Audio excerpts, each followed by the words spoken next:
سلام مسيح جبر أخوك براكمن هيرو عبرانيين دويك أوياتية كدبي أما الإيمان فهو ثقة بما نرجوه والاقتناع بأن ما لا نراه موجودا حقا آمين.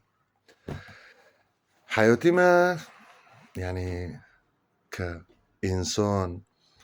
لسر ثقتي دمني جوغي ثقتي تا بإيه هم بارتا ما كان لنا يعني إنسان ما كاسك خده بچعو ناديه بس ثقتك ما هي عم دبين خده هي إبراهيم خده چوغو ویرا دن کری سوزك دوی گوته که به بوفکی عالم تاف دوبه مع اني إبراهيم دوی چوغه دو بعمر مازم بيو يعني لبرد لي خد فكري انه ارتقش كي خنوبن بس ثقتك خوهابي خده بكي هيرو اويات البرتا دا عالميني ملو ثقتي تا ما كان به چو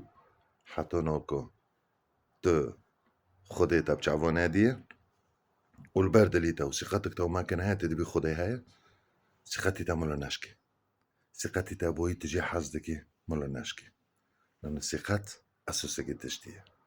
يا رب هرو